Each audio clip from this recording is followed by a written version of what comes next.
Brian's going to be here all day and he'll be with us at the reception tonight, right, Brian?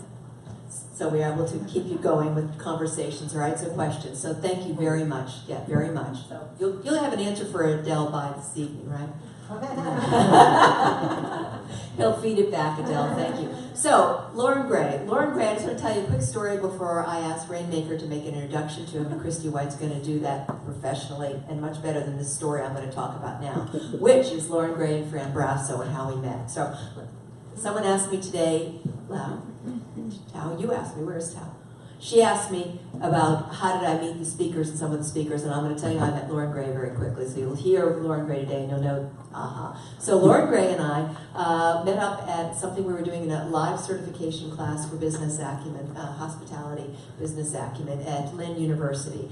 And you watch Lauren's face. Lauren, you should come up here and show your face. Yeah. So Lynn University, and they paired us up into teams to compete on the best ADR and the best revenue RevPAR rates at the end of every day. All right, so we were making decisions all day long on what we were going to price and how we were going to staff, and all this done on the online simulation for hotels. Right, interesting, very interesting program. Unless you're partnered with Loren Gray. So when you're partnered with Loren Gray makes all the decisions. There's no we in Loren Gray, right? Only I and the A. So at the end of the day, I didn't like him very much, and we did not go have a drink or anything else, just see you tomorrow, right? So, and then the next day, they put the second person on for the system, and I got to make all the decisions, and I thought, well, I'll show Loren, I'm going to make all the decisions, and we're going to, at the end of the day, we're going to do better than we did the day before, because the day before we were dead last in the competitive set with our class, right? Yes. And we don't like being last, right? So I'm going to make all the decisions, and Loren tried to come in, but he couldn't. So at the end of the day, I made all the decisions, and where were we at the end of the day? Dead last. Dead last again. So at the end of that day, we decided we'd have a drink. And we did, and dinner, and we talked strategy, and we talked about what went wrong, what went right, how much he liked what I did or didn't like, and I said the same thing back to him. And the next day, we worked together. Serious, true story. We worked together under decisions. We discussed them before we put the answer in. We discussed them all. We looked at everything differently. And where were we at the end of the day? We beat everybody. We beat everybody. So what I will tell you is we've been great friends for the last 15 years because of that experience. And so again, why is Loren here? Because Loren is great, and you'll see that Loren has learned for 15 years that he does let others have an opinion, and and he shares knowledge, and you're going to see in an opening video. Are you going to show that opening video? The Chinese one? Yeah. Yes. Yeah. You'll see. That's Brian's head. It's like fireworks. But he shares that information, and it's my privilege to let Christy say the professional. And I'm sorry, Christy, I kind of did it, didn't I? Yeah, it's all right. So I'd love to say that I met Loren, as my colleague said, 10 seconds ago. Unfortunately, Loren and I have known each other for a long time. It might have started over. You're never going to have one drink with Loren. No. Don't lie like that, Fran. But I'm a revenue management. 30 sessions.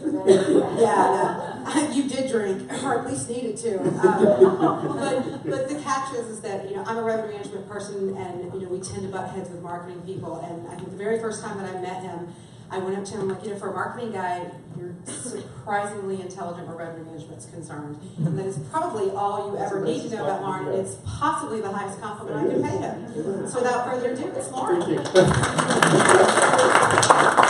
I'm going to scared of my own presentation at this point. Hello, everyone. Thank you. I feel like I actually know most of the people in the room, or at least in part what it is that you're responsible for, because I had a long-standing relationship with Adlific for 13 years. I was with them with OPL, and got the chance to go over and travel all through the Adlific portfolio at that time. And because OPL was a fervent believer in spending Adlific's money, and so because of that, they allowed me to play in the territory of your properties. And the earliest of digital marketing back in 2003 when we first started putting everything together. And I had the privilege of working with some of you directly. Others, you came on board after I left a few years ago. But also just the concepts of the worries and the things that you have to deal with your properties, the expansion you've been filling with, and so forth. For others, I know you from either meeting at other conferences and so forth. This deck we will not go completely through, no matter how much time they give me. There's over 50 slides. In this little bit.ly here, all of the slide presentation plus slides you will not see. There's actually 75 slides. Thank you. I built it specifically for you to be able to go back to. Because there's just too much. There's no way that we can explain the universe and give 2 examples in an hour or 100 hours. Really, it's the objectivity of trying to show the convergence of revenue management and marketing and how we need to start dialoguing in terminology that we both understand and KPIs that we both agree to. And that's really what we're going to be dealing with mostly today. As much as I will try to do a little shock and awe on some things, we want to put into context some of the things that we're facing with our current technologies and some of the things that we have as tools for our technologies. Now, some of you may have seen me speak at other places at other times. This always changes, but there are some fundamental core similarities because there is some messaging that has to stay consistent. I have literally 17 tabs open in my browser to show you tools that are functionally available, most of them free, but definitely usable by both and all 3 and all 4 disciplines that should be involved with them. When I say that, we're talking primarily about revenue management and marketing working collaboratively, but this is also talking about sales working collaboratively. This is talking about accounting, of all places, working collaboratively, and operations working collaboratively. And I'll explain why I include them in much of this conversation as well, because it is a team effort, a collaboration, a symbiotic relationship between all of them that's truly the success measure. It's not working in silos, it's not working in parallel, it's working in collaboration. The video that we keep referring to, and I'm going to click over to it now, comes from the basis that I had a client in China, I still have that client in China, and I was going back and forth to Shanghai every 6 weeks. And I downloaded WeChat. The WeChat that's in China is an amazing thing. And I'm just going to let the video play with us. But before I do, I want to make a point in a very subtle way. If you all could take your phones out for just a moment. Normally in a presentation, you don't ask them to take your phones out. Take your phones out and unlock them. And when everyone has their phone unlocked, swap it with the person next to you. Swap it. We're not asking you to touch everybody's phone. Just swap it. Okay? Now for the next 6 minutes, which this video is going to run, pay attention to the video. We don't. I'm a They're available.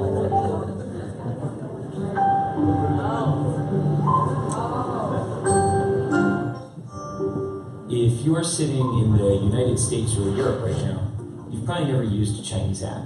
But the reality is, if you want to know how the internet will develop, China, the land once known for its cheap rip-offs, has actually become a guide to the future. You know, the internet is the internet. But for China, the internet is more like an intranet. It's largely walled off from the Western world by this incredibly complex system of filters and blocks that we call the Great Firewall. And basically, the Great Firewall blocks any foreign site the Communist Party doesn't think it can control. So that means there is no Facebook, no Twitter, no Google. Instead, what filled the internet vacuum was a generation of Chinese copycats that have grown into huge companies. So for Google, you had Baidu. For YouTube, you had Youku. For Twitter, you had Sina Weibo. And the list goes on and on. It's almost as if the Chinese internet is a lagoon as an aside to the greater ocean of the internet. And in that lagoon, there are these swamp monster apps that bear some resemblance to the creatures in the ocean, but are mutated in some ways because they evolved in a different kind of environment. But things have started to shift in the sense that before, no one outside of the lagoon really cared about the swamp monsters. But now, all of a sudden, some of the features they've developed are so amazing that Western apps are trying to copy them. And the greatest example of this is WeChat. WeChat is an example of, for lack of a better word, a super app. It's a Swiss Army knife that basically does everything for you. It's your WhatsApp, Facebook, Skype, and Uber. It's your Amazon, Instagram, Venmo, and Tinder. But it's other things we don't even have apps for. There are hospitals that have built out whole appointment booking systems. There are investment services. There are even heat maps that show how crowded a place is, be it your favorite shopping mall or a popular tourist site. The list of services goes on basically forever. But it's not the variety of things you can do on WeChat that makes it so powerful. It's the fact that they're all in one app. So why does that matter? Hypothetically, imagine you're sitting at home and one day you notice your corgi is dirty. You open WeChat, hit a few buttons, and a few hours later a man shows up at your door with some shampoo and a big vacuum. Your dog gets cleaned and he looks great. You take a photo, you share it with your friends, and tag the dog cleaning business. You haven't left the app.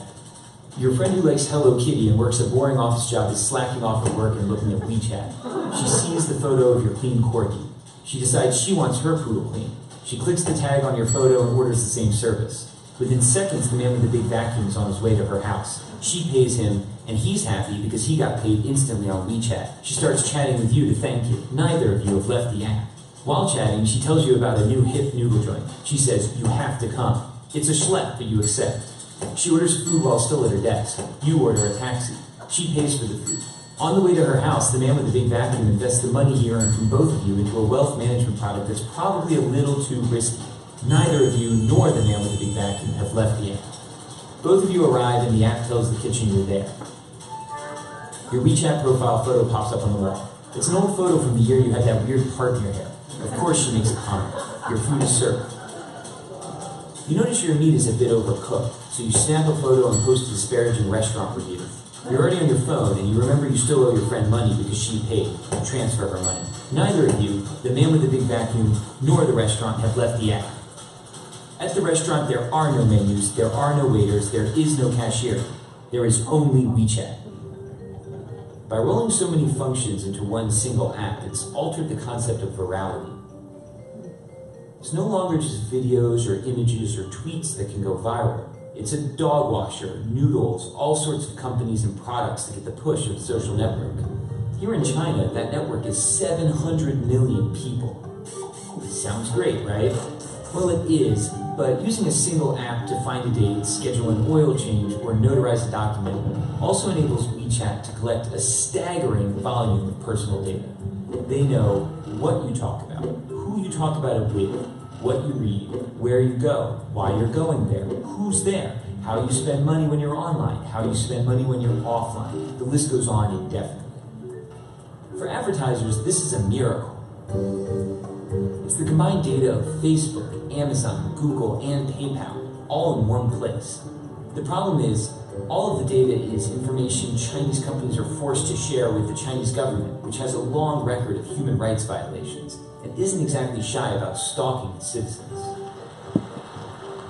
So if you're not in China, why does this matter? It matters because we're starting to see a number of Western tech companies attempt to replicate super apps like WeChat. For the companies, it's incredibly powerful. And for you and me, it's convenient and even transformative technology. But of course, it could also be problematic. Concentrating so much data in so few hands could lay the groundwork for an Orwellian world where companies and governments can track every single movement you make. Okay. Oh, sorry, I did it all over again. There we go. All right. You can bring your phones back.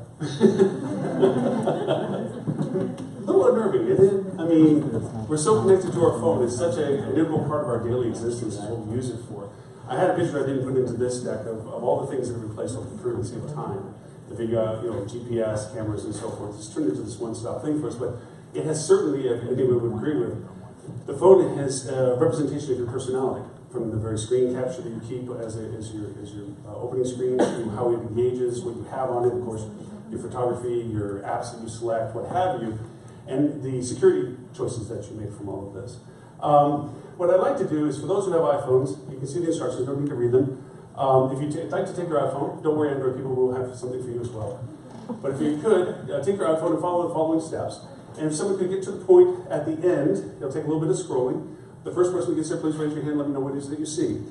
While you're doing this, let me let you all know, and share it with your Android friends, this is what you're looking at when you get there. This is a dialogue. This deck is not done, it never is a completed, finished deck. The presentation is never finished and completed. It consistently changes based one on where we're at, two, and the things that change in our markets. So from this, please know that this is a dialogue. The questions need to come from you. As a matter of fact, I'd like to let you know that we're going to be doing something towards the end of this discussion. And that is, I am giving you an open challenge that no one has been able to beat me at yet, because I have the power of you to help me. I put an open challenge to think of your worst revenue management problem coming up. Whether it be group loss, compression to market, new inventory to market, branding, change of branding, deflagging, flagging, whatever it is that's coming up into your horizon, real circumstance, without giving away, of course, confidential information, but just the circumstance itself. We'll get to a point where I'm going to ask that question again. And for those who would like to volunteer a particular problem, please do so if we pick it. We as a collective team will try to solve it in the few minutes that we have to discuss it. If you're not given at least a direction for the solution or an outright solution to itself, I will give you another 3 hours, whatever word think that's worth, of more time spent to create the solution for you. So far, out of 30 cities, 29 in counting, no one's been able to come up with a problem we haven't been able to solve. And that's really to point to the brain power that we all have and the collective capability when you consider all of the different resources that we have in the room, what it means to have that convergence of knowledge. So please keep that in mind. Anybody get to the bottom of this yet? What you see? All the places you've been and the time you've been there and what have you. Now, Tim, the leader of the Apple world, says that that's your information. It's on your phone. It's yours. Yes, there's a great consensus to that. And to the point of Apple, yes, it is retained on your phone. The usability of it, however, is open to discussion as to what Apple may or may not be doing with this. What I'd like to do now for our Android friends, and I'm not going to run you through the same exercise, is I'm going to play this video to give you a sense of how Google handles itself.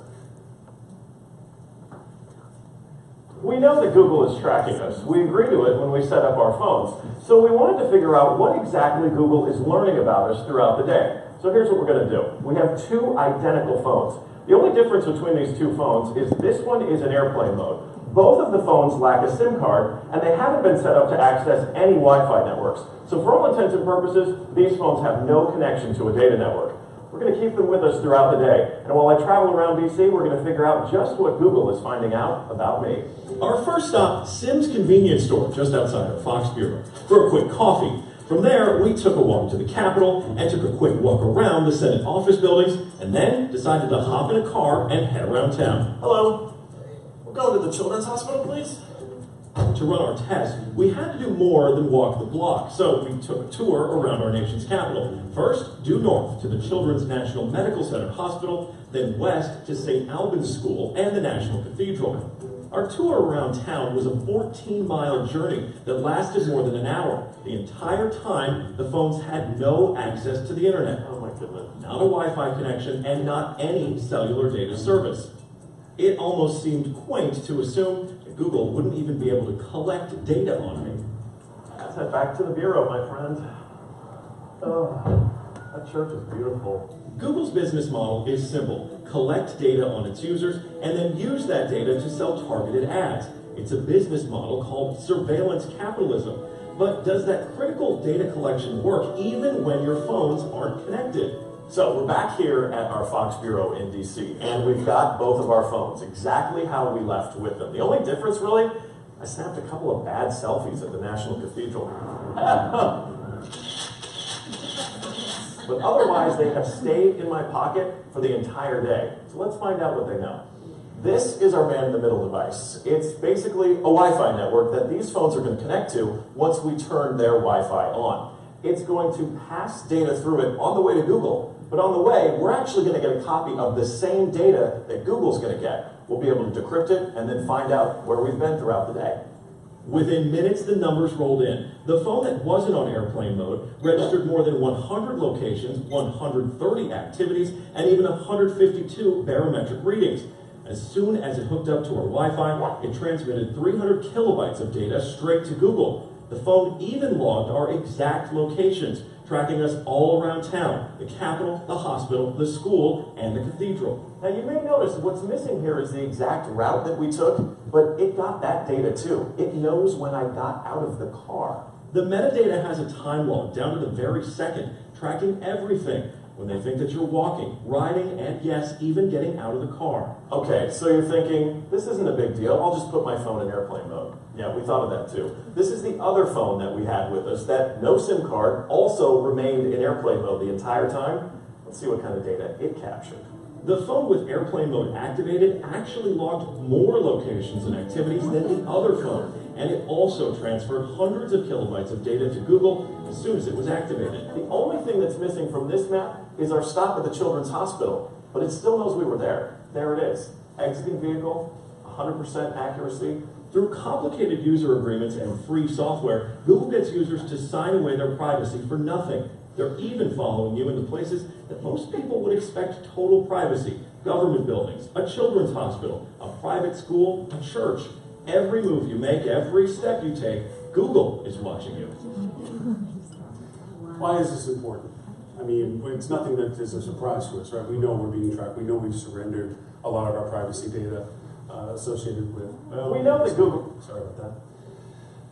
We know that we gave this up. But anybody want to venture as to what the actual value per person is that Google assigns us, dollar value-wise? This is in US dollars. Not that it makes too much of a difference because the impact's still the same.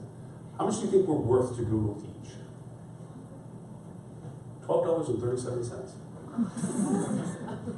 That's how much our data is actually worth, because aggregatedly that data has its value as it's to be sold and so forth. And I can tell you from a marketer's position, the only thing different between what I do and what the government does is the government knows you by name, and I know everything else about you but your name. And even then, that's questionable depending on how many places I find that source of data.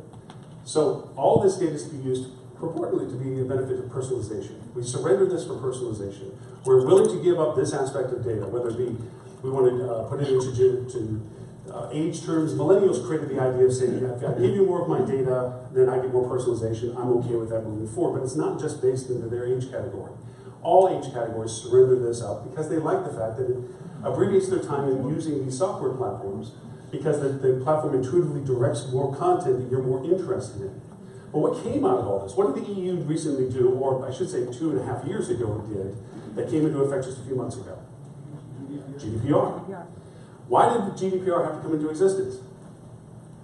And first off, to make sure, everyone comfortable with GDPR as an acronym? Okay. It handles all of the data that you have to assign what exactly you know about a person and how you hold it, store it, control it, have access to it, and whether or not it can be retained, detained, or removed. It is very intricate. It is beyond just whether or not to accept the new cookies and privacy policies. That was the first wave of interaction. It's about how you do store data, how you encrypt the data, who handles that data, who accesses that data, the purpose of that access, the conformity of the data that you acquire, the ability to remove that data upon request, the ability to identify the data upon request. I have a small business. It took me 9 hours for my small business to identify and create what's called a GDPR workbook, which is, here, if somebody walks into your door, here's my GDPR compliance. It's not going to be the EU that does this to you. It's going to be your legal team that goes to your insurance company, or your insurance company goes to your legal team, I should say, that says, hey, right, we're compliant, right? And then the legal team is going to come to the operations team is going to go to the IT team and say, we're in compliance, right? If you can't produce this in a way that is compliant to all aspects, and you all as Canada used to have a tighter restriction than most others, you're loose compared to GDPR. GDPR is much more refined and defined. And if you can't, you know what legal's going to tell you? All CRM campaigns stop. All data usage gets stopped. Unless you can prove where you got the data from and who you're sending it to and for what reason, and whether you're authorized to do it, you don't do anything with any of it. So that's the real implication. The penalty for GDPR, if you're caught in violation, anybody know what the penalty is? 5% of your gross global, or $20 million, whichever is greater. And that's one instance. That's not multiple instances, that's one instance. So if you send a bad email out to 100 people, that's 100 instances of violation. You could crush a company. And that's how big GDPR is, but how little people understand about it. But that's what came from all of this. So, that's the shock and awe thing. All right, now,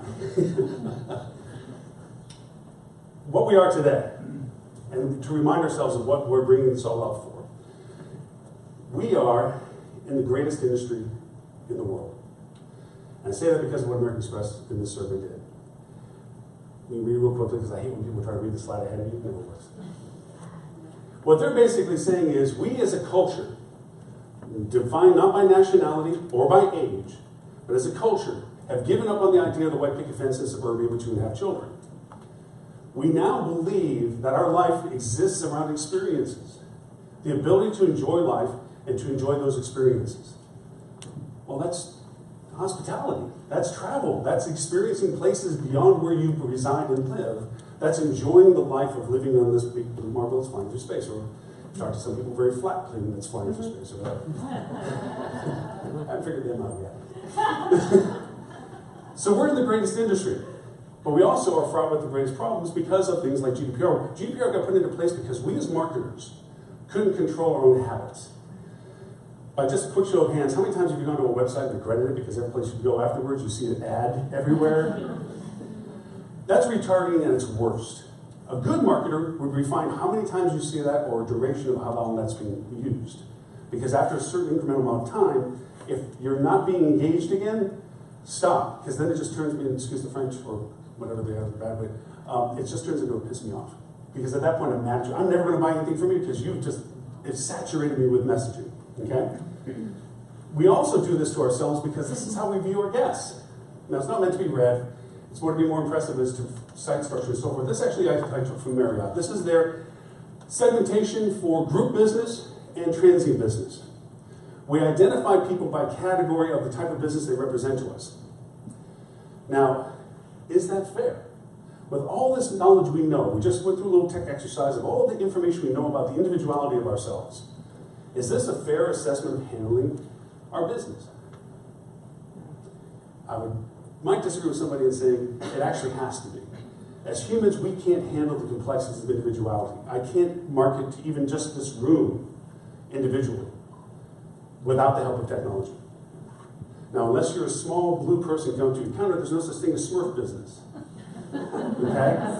But we have Smurf business.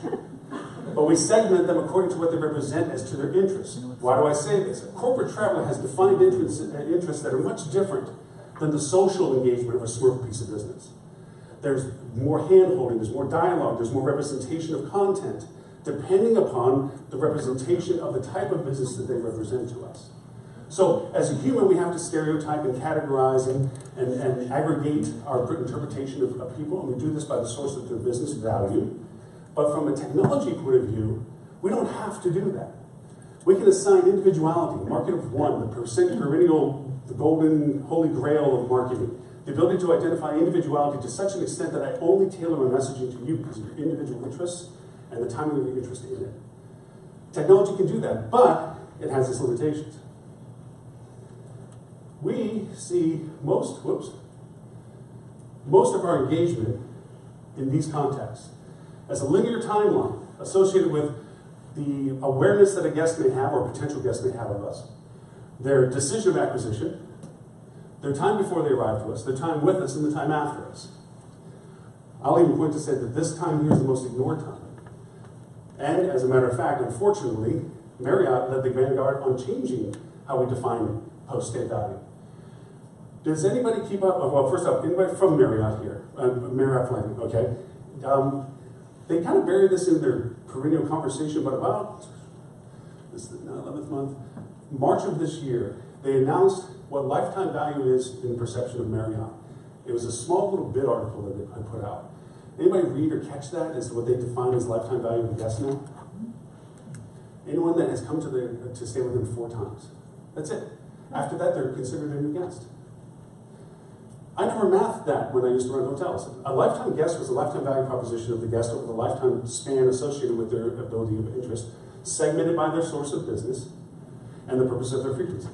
There was a math problem we had to create, revenue management. We had to determine what the lifetime value was based on the frequency and source of type business, and then we would figure out a dollar value associated with ADR, length of stays, so forth, cost of acquisition.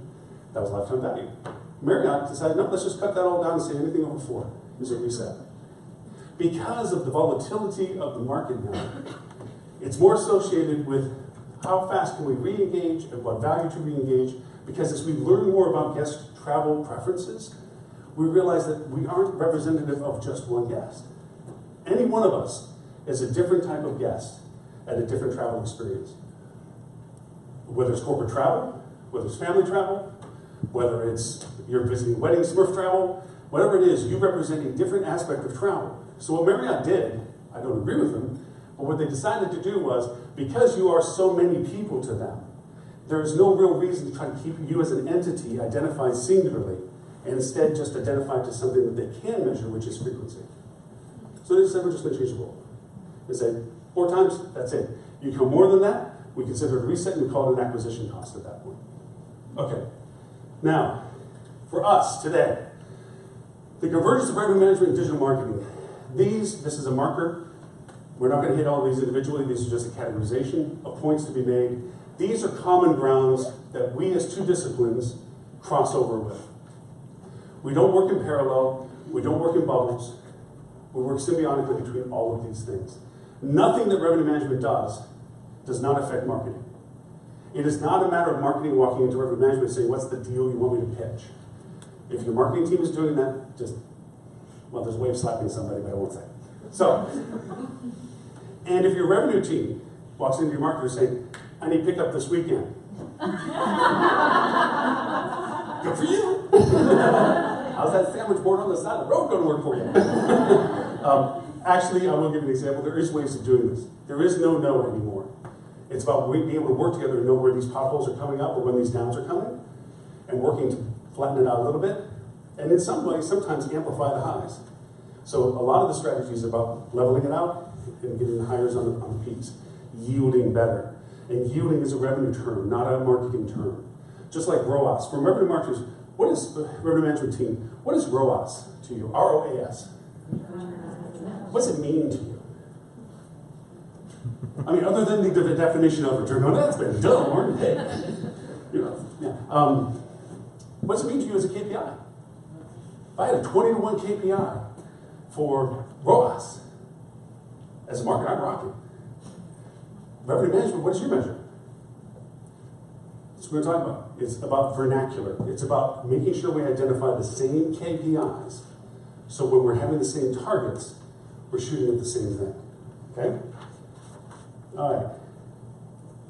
This is a oversimplified version of crossover between data sources and usabilities. In the marketing world and in the revenue world, we have a known consumer and we have an unknown consumer. Known consumers are more into the static, tangible content world that revenue management works within. We define the guest value based on the factors we know about them. The acquisition time, their stay time, their duration of stay, their departure times. These are known entities of this. These aspects cross over and show, analytics being perpetual through both, revenue optimization needing to be used by both, but you have an acquisition and you have your relationships with your guests. This is the kind of crossover component that's supposed to easily visualize this. Now, not to quote ideas, but Jane, who works with ideas, love this analogy that I gave of her. This is the convergence conversation between revenue management and marketing. I made the comment, let's go back and do this. And hit play. Oh, it's not going to play. Maybe I won't. Let's try this again. And there. There it is. Okay. I would have said revenue management is a lot like driving a car with only the rearview mirror. You can see where you are, you can see where you've been, but you can't see where you're going. Because you're dealing on data that's based on history. Now, it's great data, and it's intuitive data if you use it correctly, and it's certainly something that can help you. And of course, with your memory mindset of where you're trying to travel to, you know you might get there, but you also know you might hit a stop sign, a school bus, water hydrants, whatever, because you may be a little bit off of where you think you should have been when you made that turn. Marketing is forward vision. Marketing is about what's coming your way, what's happening before it happens, before you see it as statistically historical data. It's the forward thinking process of this. So we put the two together, you have a better driving experience. This is a very simplistic example or explanation of that process. This is a business cycle in general terms with a timeline to it. These are the known entities that revenue management represents. They know your prime booking window, you know your booking date, you know your length of stay, you know your departure date. These are very fundamental things. You have historical data associated with these things. The part you don't know is this part. That's what marketing knows. It knows when there are people that have intent, when they're beginning to look at you, when they're coming to your website, when they're looking to your destination market, when they're engaging in content associated with your destination market. All of those factors are measurable. All of those things combined with the historical data gives you a much broader perspective. Now, one of my many thousands of tabs that I have open that I hope to get to show you some of the tools, one of the coolest ones, and Adele, you appreciate this out of New York, was I have clients in New York, and There's 3 major airports to that. And we figured, you know what? Airlines, bless their hearts, know a lot about what they're doing. And they're not going to dedicate multi-million-dollar aircraft to a leg of lift to a market unless they can fill the aircraft. So they've already done a lot of their market scientists, and the cool thing about them is they know they control both supply and demand. Bastards. So they know a lot more about what they're doing. Well, there's what's called APIs, which is the ability to software connect to the data that they have. And what we figured was this: there must be some correlation to when there's more aircraft brought into market or when they change prices. How does that correlate with our pricing structure, our demand cycles, our business cycles that we know we have our historical data with? So we thought we'd combine and pull this data in and use a platform that Bonnie will talk a lot more about, Tableau, and create correlations. Now we first thought, duh, they raised the price, that means demand's going up, and therefore we should be parallel with that. Our prices should be there, right? Not always. Sometimes it was inspiration of demand that created that. Sometimes it was compression of demand because they had limited inventory. We would watch the correlations between inventory value and rate value, realize that they were compressing their inventory, and they weren't going to dedicate more inventory to it. The one part that they have that's really cool is they have dynamic inventory. They need another plane, they put another plane in there. We have certain numbers of rooms, that's it. The market has a certain number of rooms, that's it. So we compress against a finite market. Unless, and we'll talk to it, Airbnb. You have to deal with Airbnb. There's dynamic percentages associated with your market. Bonnie, I'm not going to take her thunder away, but I have the tab up on Airbnb as well, so we can show how it shows you the elasticity of demand in your market. Anyway, taking this data and correlating it together gave us an idea to keep rate integrity when everybody else was dropping the rates. Because what do? And Bonnie made a great point of this. We adapt our forecast based on financial demands, not realistic market demands.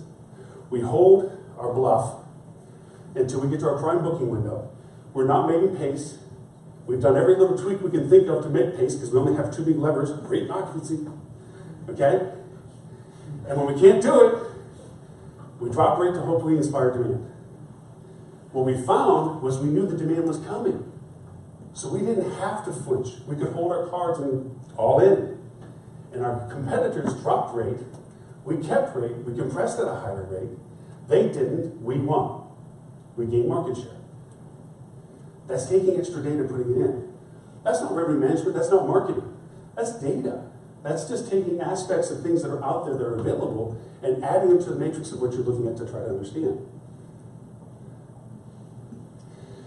Here's some examples of how marketing can help you, as revenue managers, work towards finiting those rough patches where you have demand cycles. There are tools, and we're going to talk about 2 of them, with Facebook, which is the 800-pound gorilla in social right now, and realizing Facebook includes Instagram. Okay? So we're going to talk primarily about them. This isn't to exclude Twitter, but get your Facebook game on before you ever start playing with Twitter. Twitter is great for broadcast and shouting and dancing and prancing. It isn't really good about long-term strategy growth. It's about engagement and primary points of interest. And I have some tabs open to show you about that too. Okay. So we're going to talk about customized lookalike audiences. I'm going to give you an example. I use this example because it's a very good example of how to fill this gap. So what we had was this. I had a group in a hotel that dropped 2 weeks out. 62% of the occupancy fell off the book. 2 weeks out on a weekend. Now this group had an attrition clause, but they were canceling, unfortunately, due to a tragedy. So I wasn't going to push the attrition clause in. They were always a repeat guest annually. I'm not going to burn for a short piece of cash when I know they're going to come back next year, and especially given the circumstances. But I still had 62% inventory loss. And I'm sitting here like, okay, great.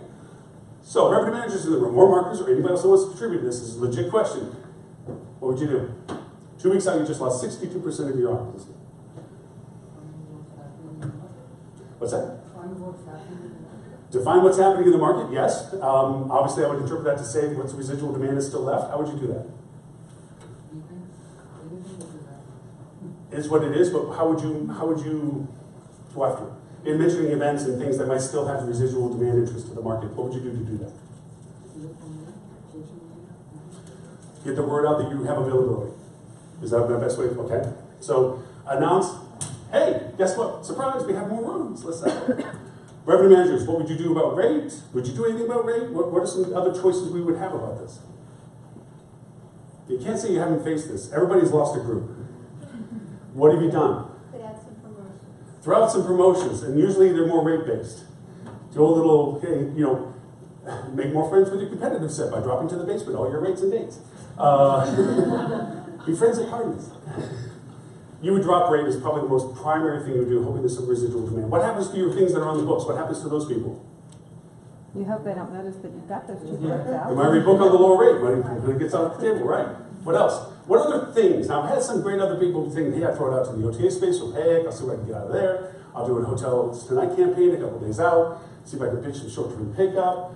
I target displaced inventory, anybody that's compressed out already in the market. I mean, we've had these conversations, but pretty much fundamentally, core element is you lower your rate hoping to create residual demand that still might be the market, whether it be event-driven or not, hoping that you can get some residual market, knowing you're still going to put money back on the table for those who rebook. I mean, Yep, which is what we're, perfect.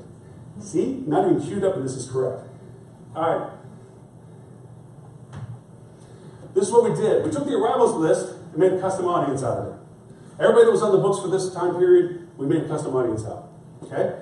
Then we took everybody that was here same time last year and made a custom audience. What we did is we went into the CRM system, went in, pulled everybody's email out address that had stayed during the same time frame last year. Okay? Then we made a custom audience out of, and when I say custom audience, Facebook has this functionality of being able to load up email addresses. Facebook will identify whom they know of the email addresses you've loaded up. They anonymize the individual identity of that person, but now all the aspects that Facebook knows about those people are available for filtering. Okay? Then we put all three of these together. Now, anyway, why we did a radius of 150 miles? Which would be in kilometers, whatever you'd like to make it. Drive market. Because it's 2 weeks out, you already missed the flight window. 21 days and shorter, rates go no matter where you are. So because of that, this is easy for people to take advantage of. Nobody across the country is going to fly, pay premium flight rate just because you offered X dollars or whatever you're about to do. We put all three of these together, but we made the arrivals list a negative list, meaning what we're about to do, they're not going to see. We purposely are blinding them to what we're offering in the social space on Facebook. So we do what? Why we do that? Right, we don't put money back on the table, or at least as much we hope, money back on the table. We took the group rate, which is below our bar, but it was a group rate, okay? And we put it out to them with the negative audience included. We were able to sell out. It was a decent rate. It wasn't an exceptionally amazing rate. It wasn't lower than what we were already planning on getting.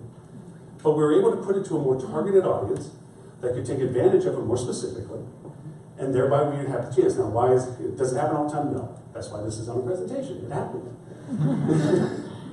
But it does show you the effectiveness of being able to soften some of the dips, if there's enough lead time. Now, saying that I need business tomorrow is not necessarily enough lead time. I would say that'd be 99% true, but if you're creative enough, there's always an answer. I do not believe for those Star Trek fans there's a Kobayashi in the room when it comes to marketing. I believe there's always a win. There's a chance that you can sell somebody something that they did not know that they wanted at a time that they didn't know they needed it. I do believe in creating demand, which most revenue managers go, oh, okay. Jenny keeps track of me. All right. A couple more examples. I had the privilege of speaking at Focus as this was a few years back. And for those who know OPL, I was going to go over and I lived nearby, but I didn't live close enough. This was at the Western Diplomat that the Focus Store was doing the presentation. And so I thought about staying at the hotel, and the rate was $4.99. And like, yeah, no, OPL ain't going to pay for that. So I thought, well, let me go see if I can stay at the Hollywood Beach Marriott, which is just up the road. And so I called them up and said, hey, what's your rate right now? It's $2.99. I said, what? Okay, what's your occupancy? It's like in the 60s or something. And I said, well, what about the conference down the road? Aren't you guys getting a lot of pickup from them? They're like, what conference? I'm like, don't you guys read boards or something? What? So anyway, I found out what the bar was, which was $3.99. So I made this ad. I said, attending Focus Right, enjoy 4 diamond service, $100 less, 5 minutes up the road. And I targeted it to everyone that was following Focus Right, and everyone that was part of their primary sponsorships. And made sure that they saw this ad. What they ended up doing was they ended up selling out for the entire week and getting a few extra thousand people following them. So 2 years later, Focus Right came back again like they do. They go to different places each year. And then we came back and we thought, well, that was lightning. We can't put lightning in the bottle again. Did the same darn thing. It's like, wow, it's like a little red button. So anyway, that's about defining market space. This is an F&B initiative. Had a restaurant, recently renovated, been there for 30 plus years. In the meantime, the city around it grew up to 71 other restaurants that people could walk to. So valet parking was the key element to this. Once you park, you can pretty much go anywhere. Well, what's been happening was their Friday nights, because I used to own restaurants Friday nights, the live music and their happy hour was going downhill. Here's a brand new, re-renovated, 30-year established restaurant, but they weren't, even with the renovation, the new kid on the block. There was so many other places for people to go to. So what we did, for free, was make a variety of posts for women between 24 and 34 that were single, because we didn't want to create family problems, enjoyed live music, and they were within a 5-mile radius of the address that was there. And we scheduled the post at 5 p.m. on Friday, and then it went for 9 because the music started at 10. And what we offered was, show this post to valet and get free parking. Now we started with 150 parking spots, which is the entire parking lot. We took the post down a little past 5:45. Why? Because the parking lot got full. Now this goes to old style marketing. When I used to own restaurants, if I wanted to improve my happy hours or whatever, young single females was the catalyst to the entire program. Because if you had young single females in your bar or restaurant, the young single guys will be there. And before internet, it was kind of simple that, you know, the guys would hang around until they see there was not enough girls, and they'd go off to another bar. Well, in the world of the internet, it takes one person ducking their head and going, snap a picture and going, yeah, not here. And they go someplace else. So the fact that you had a place full of young single females, guys are like, oh yeah, we're here. We did this thinking we'd never be able to repeat it. Our competitors would pick right up on this. They were going to do the same darn things. No. Anytime we wanted any business, we just defined who we wanted to have come in. We outlined it in the post and shared it out. Now, remembering too, and this goes to translate this to the hotels a little bit, if you're competing with a citywide, or if you're competing with another hotel in your market that is a cross-street competitor, and there are differences between your in-market competitors and your symbiotic competitors, we'll mention that real quick. If they have a service issue, if they're perpetually being nailed for something, you can put a pin in a map on Facebook, create a radius around them of 1 mile, 3 miles, or whatever, and it gives you a choice. You want people that reside in this radius, or reside within 25 miles of this radius, or don't reside within 99 miles of this radius, meaning AKA travelers. And you can say, hey, next time you're in town, don't worry about the XYZ black toilet, stay with us. And you get people wanting to come over to you because you're talking to them specifically about an experience they're having locally. You can identify them. Anybody still do blitzes? No sales blitzes? I wish.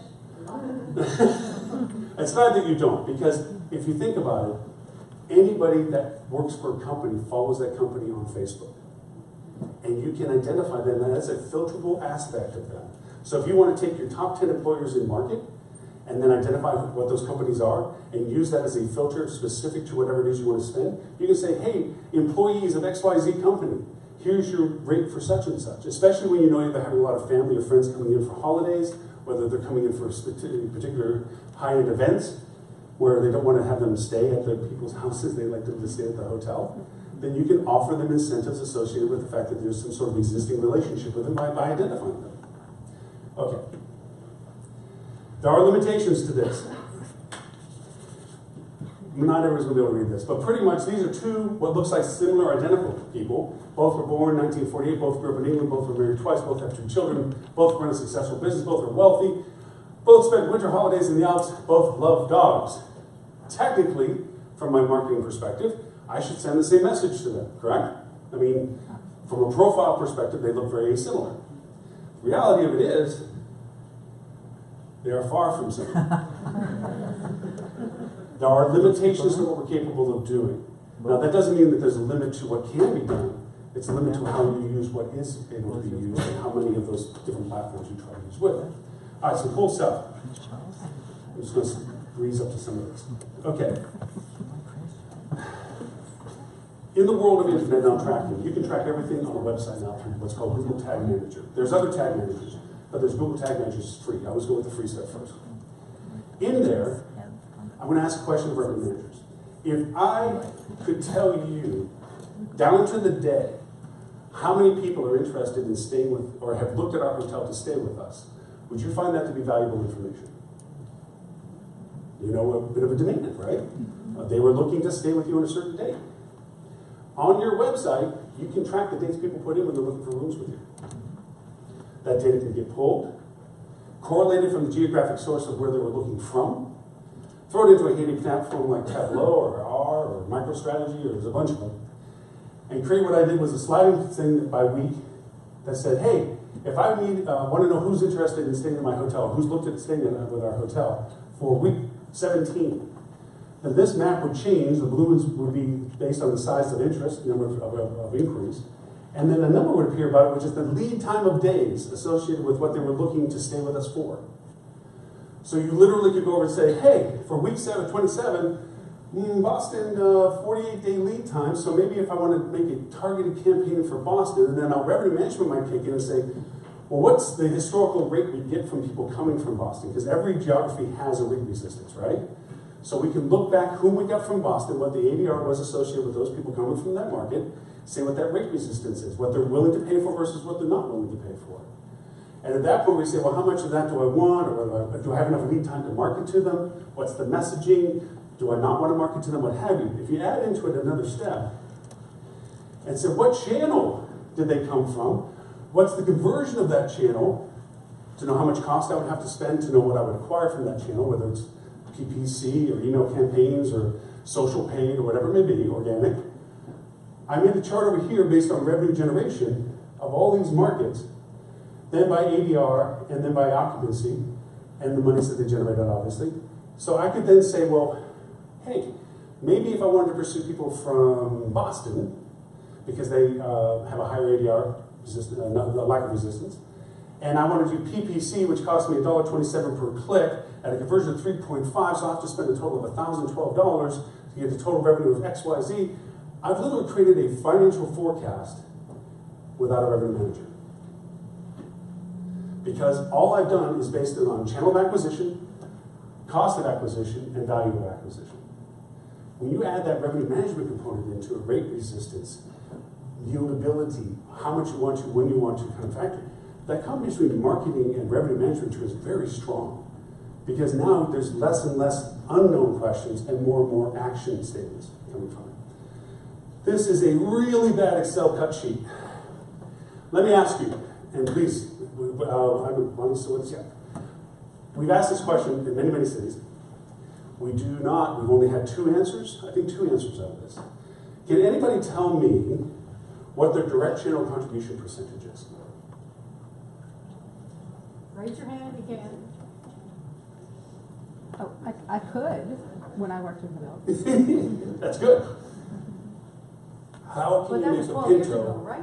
Well, no, but I've done consulting since I'm then. giving you a hard No, time. but I mean, I mean, it's a legitimate question. I mean, I haven't physically worked in hotels a long time, but I did private consulting for a long time, and Yeah. that It's a was the key first number. question It's a I key asked when I number. walked in the door. Yeah, it's a key number. Because you can't make a pinto win a NASCAR race.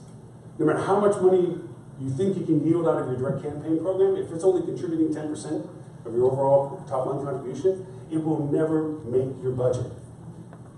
You need to know what that contribution percentage is to know how much yieldability there is.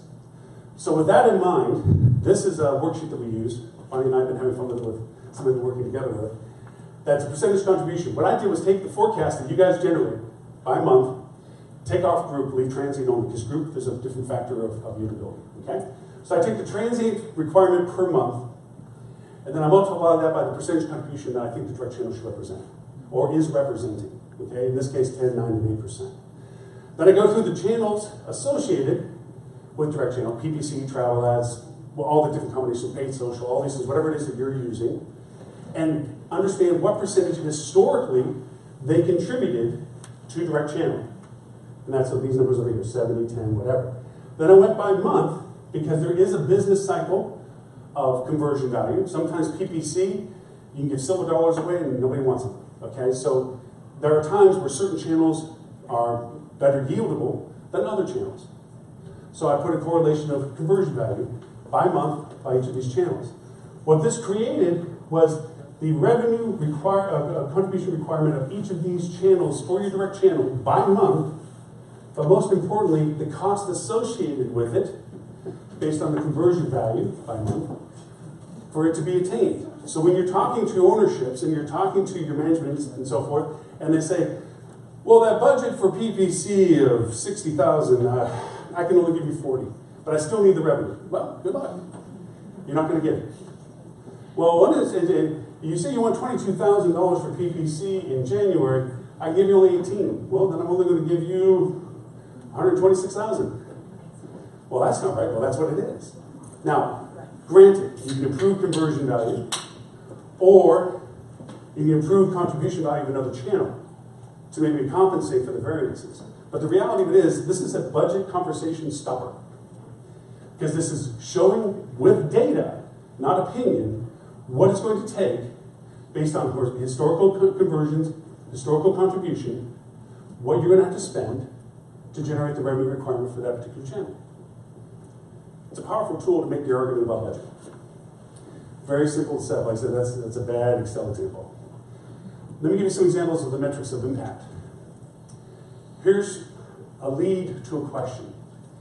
If I generate 10 leads and my conversion rate is 10%, and my value for that is $7,500, and I only am selling one time, my gross profit is $7,500. Does that math make sense? Okay? To prove this math, if I have 20 leads, my conversion stays the same, my sale value is still $7,500, my frequency is still 1, meaning I'm only selling one of them, then my gross profit is $15,000. Does that make sense? Basically, I sold 2 instead of 1. My conversion was 20%, or excuse me, my leads were 20, I doubled my leads, but everything else stayed the same. Would someone like to tell me if I double everything, what the conversion percentage is? What's the conversion value? Is it 4 to 1, 5 to 1, 6 to 1? What's the improved conversion value? Now keep in mind the metaphor to this whole problem is all of these things are not revenue management, they're not marketing, they're not just sales, they're everybody. None of these things exist unless everybody's working together.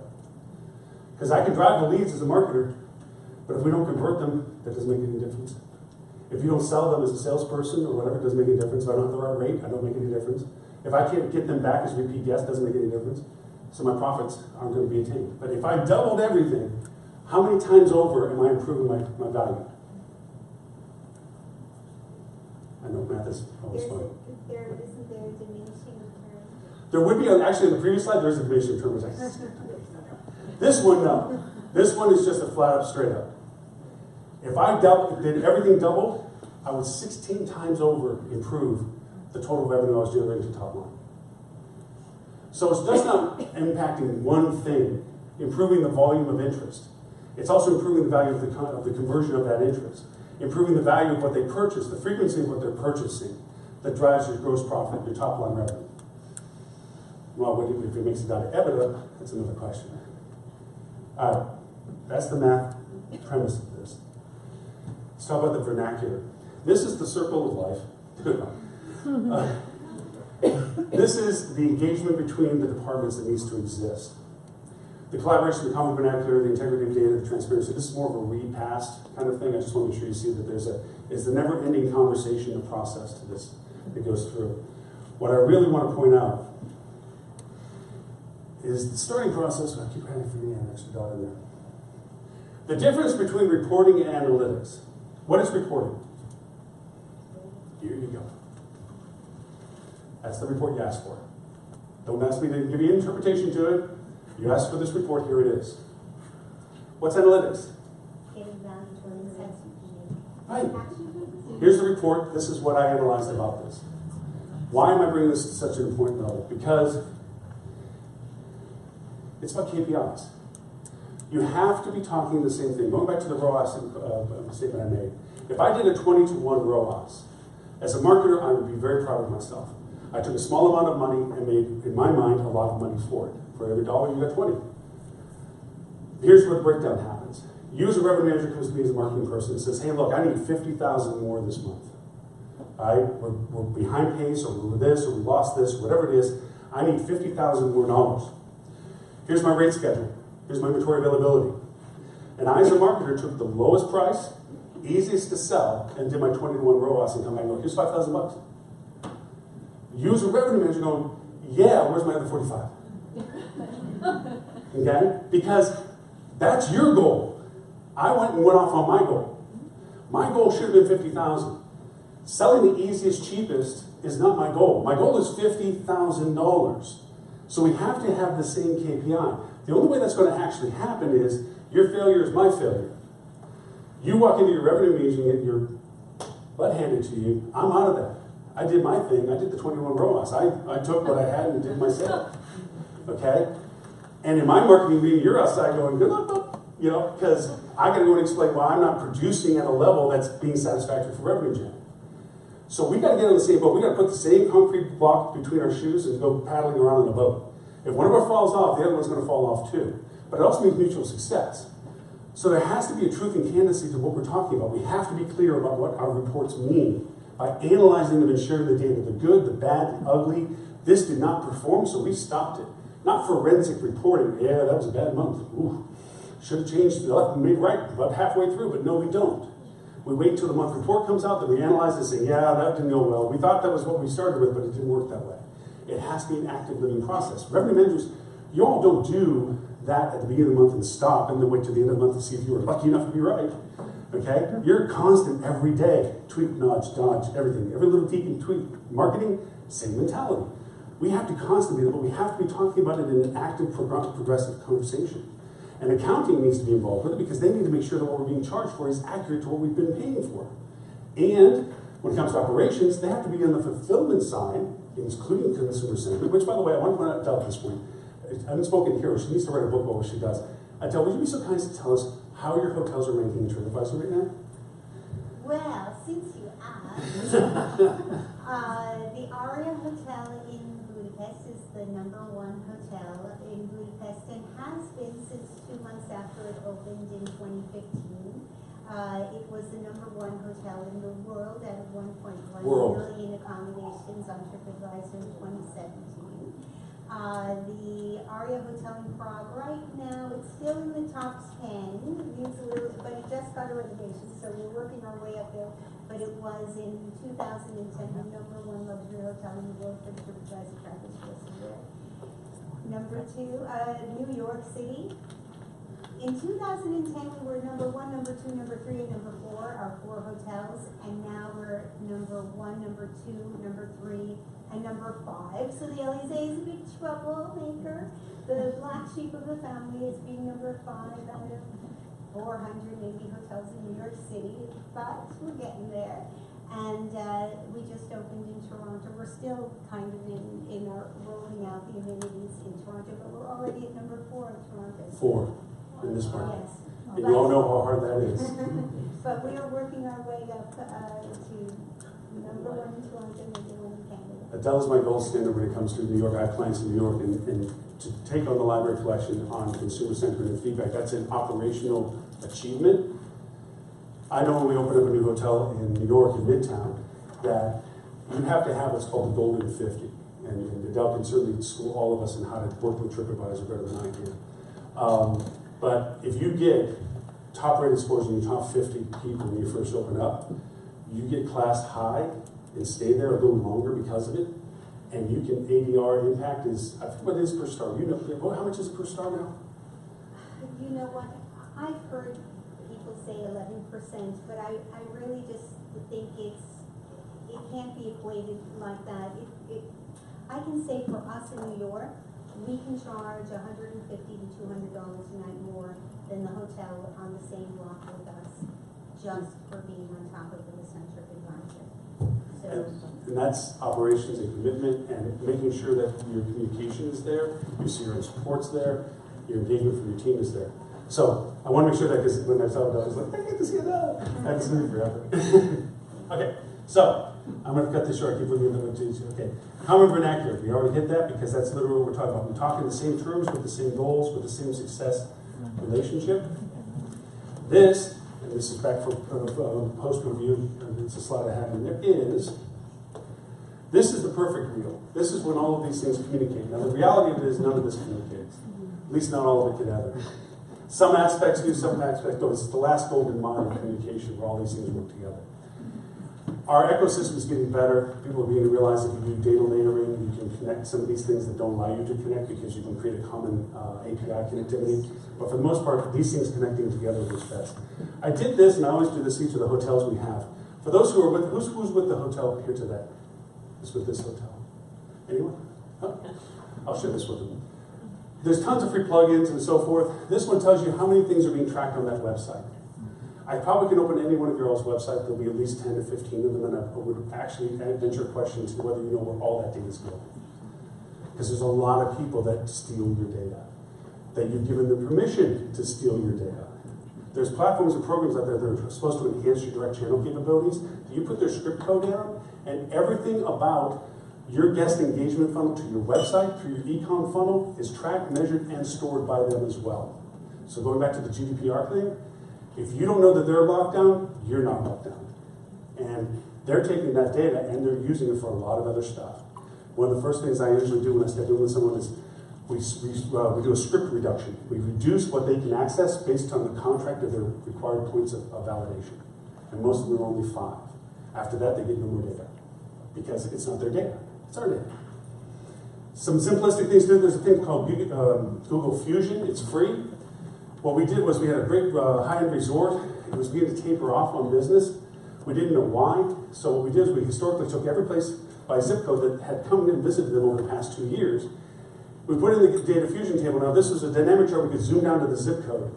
But this is a heat map showing all the zip codes existed. And what we looked at is that, well, okay, this is a very expensive resort. You have to have a lot of money to come here. So that's a correlation factor. Income versus frequency of how much money they spent with us. So we created an axis. And we said, look, we're going to put all the zip codes in to a quadrant system. Income level, the more income they had, the more revenue they generated for us. Quadrant system. Everybody in the upper right-hand corner, they made enough money, they spent enough money with us in comparison to everybody else. So good stuff. Anybody down here, they had the propensity to spend, but they didn't. Let's target them. So we sent an old snail mail to them. Just that, hey, don't forget us. We'd love to have you back. No special offer, just a reminder. 30% lift in 30 days. Just because we're inundated with so much data all the time that it turns into white noise. So you have to identify yourself. And it isn't always about deals and offers. It's not about heads and beds. And to Adele's point, it's about experiences. It's about the stories that are shared and your responses to people that engage with you and this living, breathing culture that you have as a hotel. And it isn't about always the destination hotels. It's between point A and point C hotels, roadside hotels. One of my favorite hotels is in Mobile, Alabama, because when I was traveling between Dallas and Florida, I would drive a truck, and it's terrible at backing up trucks with trailers. Well, my wife will tell you, I don't back up trucks with trailers. I go in a forward direction until I get there. Which goes for interesting gas station stories and stuff. But anyway, so I get in this hotel, and there was residents in, they highlighted the fact that their parking lot was a U-shaped parking lot. So if you were driving a truck, you didn't have to back up. Sign me up.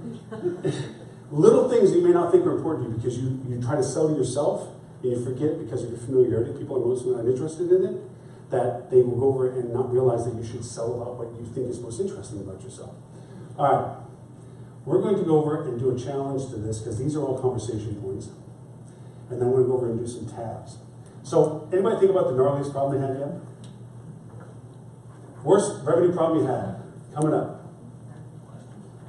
Come on, somebody's got a I problem. don't know if it's the worst problem, but since you just mentioned the mailing list issue, ours we lost 90% or even 97%, 96%, something like that.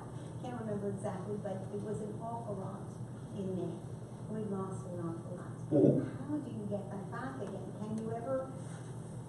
Can you not ever send something? Are you sure you don't want to sign up again? What do we do? The nice part is, and this is actually a couple of fast answers. A lot of people lost a lot of their databases when they tried to correct their GDPR compliance, their double opt-in policies. If you weren't in a double opt-in policy and you created one, you lost a lot of data from it because people just didn't take the time or didn't have the interest to go over and affirm that they wanted to continue information with you. So Dell's asking is like, how do you replace that? Anybody else have a similar issue to that?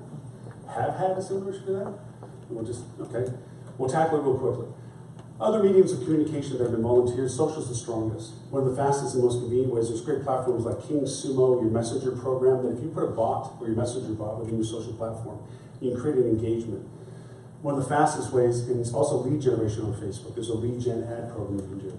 By clicking on the button, it automatically fills in your Facebook content, of which is also your email that was used in your Facebook ad, or your Facebook account. They can take it out if they want to. That's always a requirement. But most of them leave it in because they can figure that at that point it's innocuous. They want the information that you're offering. You can create an incentive value. You can give them an amenity improvement, an enhancement, future discount, whatever incentive value you want to create for them. You can also, like King Sumo, do a contest that allows you to give away, whether it be Discover New York or Discover Toronto or whatever you would like to offer to it as an incentive for them to communicate with you, and then you can build your CRM that way. One of the others is by engaging them in market. When they're in your hotel, obviously if you put them onto a text relationship, you can ask that to be translated to an email relationship. Things like Go Moment, which is a text engagement platform when they're in your property, where they can text you immediately in your room, from their room. You can engage them from their room. It's a great guest recovery platform. Alice is another one. There's several out there that are improvements of in-house engagement platforms. You can translate that over to an email request or a social engagement request that can be translated to an email request. It's probably the strongest way to rebuild the CRM relationship that I've been using. But yeah, you can't just openly solicit, because if you try to solicit your previous guest from the CRM, you're actually in violation of GDPR. So you can't really just shoot yourself for doing something like that. All right, I want to show you some. Anybody else say, okay, that was a fast, easy one. Oh, well, not easy, it's just a faster answer. Anyone else have another situation? Come on, everybody can have a perfect board. You all 100% occupancy, the world's grand and beautiful. Seasonality, winter hits, airport displacements, airport closures, brand in market, brand across the street, symbiotic markets that are stealing your market. I used to run Key West hotels, and I was constantly fighting Aspen. Why? Because the same people who are deciding to come to my hotels in Key West are deciding whether they want to go on the slopes. Totally unrelated, but totally similar in demographics. That was seasonal. What other ideas? What other problems? All right. Way people as well. Actually, did Joel, if you're keeping track of your analytics, did Joel get hit with the recent analytics change for Google? Tail end of October, a lot of traffic loss. Oh, crap. Excuse French. Hold on. That wasn't French. Hold on. Gotta show you something. Here we are. Okay. Real quick.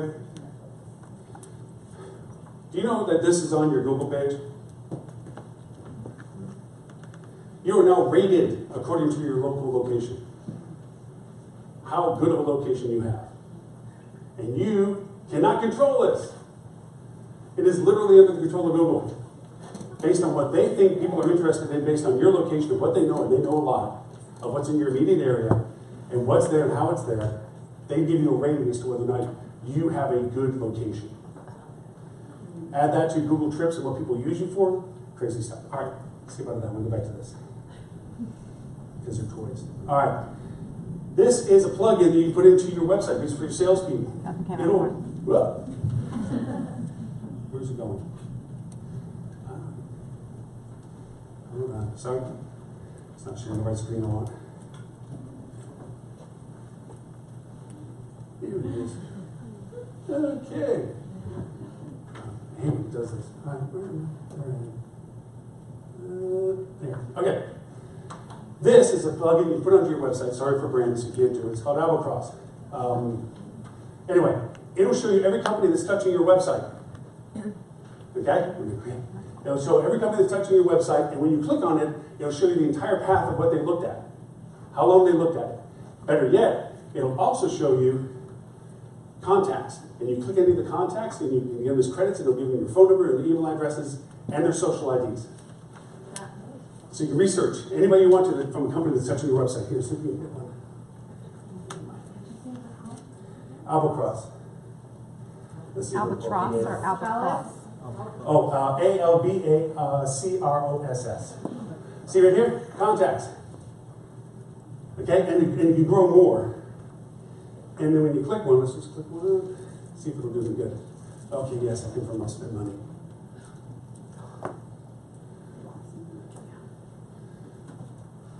There's their email. And Twitter handle and LinkedIn ID. And if they had a phone number on file, there would have been a phone number. So now you know their title, name, email. Hi, Mr. Kurt, why'd you come to our website? How can we help you? And you can go down and see what pages they landed on. So if they went to your Smurf page or you went to your whatever page, they can do that. Are we allowed to send them an email or not? Yes, because they contacted you. Oh. In the sense they went to your website, so you can engage them because they came to your location. You aren't unwarrantedly soliciting them because they came to your website. Okay, now then this way. Okay. A Wario. Find out who you're engaged with socially. This will keep track of everybody that comes to your social engagements. Give them a ranking of how they're engaged with other social people. So if you want to find out people that are called influencers in your market, something we didn't get to talk a lot about, you can go see them. If you want to know what your competitors are doing What's it socially, called? Sorry. a Wario, A-W-A. Oh, and all these links are on that link I gave you at the beginning, or will be. So all these tools will be links, hyperlinks on that one bit.ly. And also, I have this little camera back there. We're recording the whole session. So if you want to play back any of the that I've been doing, you can play it back. Spell that last one out, though. A Wario, A-W-A-R-I-O. This one is Social Insider. This will tell you, you look at any of your competitors and see what their best posts were, when they posted, what they posted, how they posted, the frequency of the post, and the best engagements they had. Don't reinvent the wheel. Steal the wheel. Make it a better wheel. Okay? We're showing some of the LinkedIn stuff. I want to show you this. LinkedIn advertising is wicked crazy. These are all the titles of who I targeted in the Toronto market to make sure we saw our advertising for ROCET today. You can identify by geography, all these segments you can identify. These are all the titles I chose to pick for the Toronto market based on hospitality interest. And then I did variety ads of email, inbox ones, text ads, video ads. You may have seen them, may not have seen them. Maybe I was bad at this and I don't know. What kind of preferred did you show? Tough question. I'll tell you why. There's a technical limitation to the HSMA website Sorry, that what requires was you the to go question guess. again, Lauren? I'm sorry? What was the question again? Oh, I'm sorry. The question was, what's the level of return we saw on this? Okay. And my problem was is that on the HSMA site, there's a current membership threshold that when you go to the registration, there needed to be more robust tracking that we didn't have time to come through. It was called kerneling, where you hit a wall, the kernel will pass through and reopen on the other side. We didn't get to put it, so we could only track the traffic to the point of conversion, but not the conversion value. So we did pretty good. But okay, what is this one? Oh, that was Facebook. This is a tool that's free. It's called SpyFu. Real easy. They'll stop you after for a few tries. It's not bad to buy. It's cheap to buy. But if you want to look at your competitors, this is what market ads types they're using, how they show up. This place isn't advertising, which is weird. Marriott isn't even advertising for this hotel right now, which I find very strange. Okay. This one is Airbnb. Now, okay, I gotta go. All right. Yeah. You can tell us. Okay.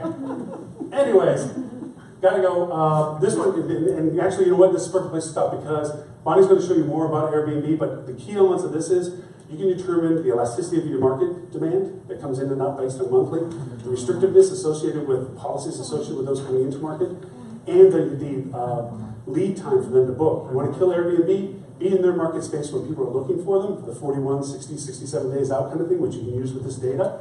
Crush them on the inventory you're being compared against, offering rate comparisons and so forth, and they won't bother you again because they're not short-term pickup. You just crush them at the highest opportunity, and you really hurt the Airbnb elasticity of inventory. All these little funky tabs, sorry, I'll make sure on the links. So we're moving forward now, Lauren. Huh? So that you can get to it later? Okay. Thank you all for your participation and your attention.